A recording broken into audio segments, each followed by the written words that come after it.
আসসালামু আলাইকুম। আমরা আজকে একটা গুরুত্বপূর্ণ বিষয় নিয়ে কথা বলবো। আমাদের যেসব কিডনি রোগী ডায়ালাইসিস নেন তাদের জন্য একটা অত্যাবশ্যকীয় জিনিস হলো হাতে ফিস্টুলা করা হয়। তো আমরা আমাদের পৃথিবীতে প্রায় 10% মানুষ মানে 10 ভাগ লোকে কিডনি রোগে ভুগেন। এদের মধ্যে যারা কিডনি রোগের শেষ স্টেজ যেটাকে আমরা এন্ড স্টেজ রেনাল ডিজিজ বলি, সেক্ষেত্রে যে তাদের রেনাল রিপ্লেসমেন্ট থেরাপি লাগে। তো রেনাল রিপ্লেসমেন্ট থেরাপি মানে তাদের কিডনির কাজটাকে আর্টিফিশিয়াল করে দেওয়া। এক্ষেত্রে প্রায় 20 ভাগ লোক সাধারণত ট্রান্সপ্লান্ট করেন, কিডনি ট্রান্সপ্লান্ট করেন। বাকি যে থাকে তাদের ডায়ালাইসিস লাগে। তো ডায়ালাইসিস সাধারণত দুই প্রকার। একটা হলো রক্তের ডায়ালাইসিস, যেটাকে আমরা হিমোডায়ালাইসিস বলি, আর একটা হলো যে পেরিটোনিয়াল ডায়ালাইসিস বা পেটের ডায়ালাইসিস। সাধারণত দেখা গেছে যে 90% মানুষ, প্রায় 90 ভাগ মানুষই সাধারণত হিমোডায়ালাইসিসটাকে সিলেক্ট করেন। তো হিমোডায়ালাইসিস করতে গেলে একটা অত্যাবশ্যকীয় জিনিস হলো যে ভাস্কুলার অ্যাক্সেস।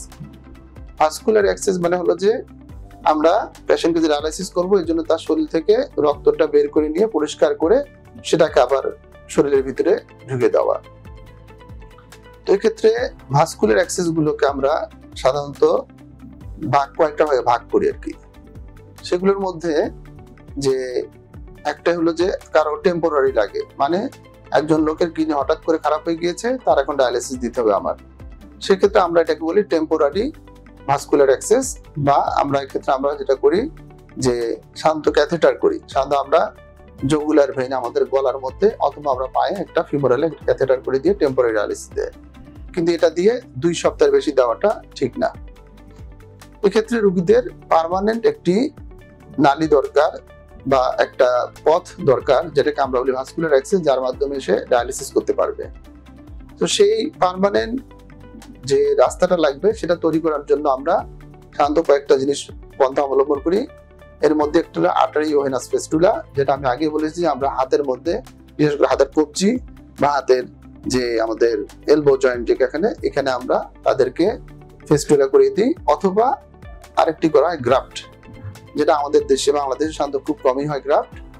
আরেকটি করা হয় যে টানেল ক্যাথেটার। টানেল ক্যাথেটার মানে আমরা গলায় যে তাদের ক্যাথেটার করিয়ে দিই, সেটাকে আমরা চামড়ার নিচ দিয়ে করে দিই। তো আমাদের দেশে সবচেয়ে বেশি পপুলার যেটা আমরা করি, যে সাধারণত সারা পৃথিবীতে যে সবচেয়ে বেশি হয়, আর্টারি ভেনাস ফিস্টুলা। এই আর্টারি ভেনাস ফিস্টুলাটি হলো যে এখানে আমাদের যে হাতের রিস্ট জয়েন্ট যেটাকে আমরা, এখানে আমাদের যে রক্তনালীগুলো আছে সেই রক্তনালীগুলোর মধ্যে আমরা জোড়া লাগিয়ে দিই। একটি যে আমরা জানি যে আমাদের 2 ধরনের রক্তনালী, একটা ধমনী একটা শিরা। সেই ধমনী যেটা আর এই শিরা, দুটার মাঝে আমরা কানেকশন করে দিই। আমরা জানি যে একটা দিয়ে রক্ত আসে আর একটা দিয়ে রক্ত যায়।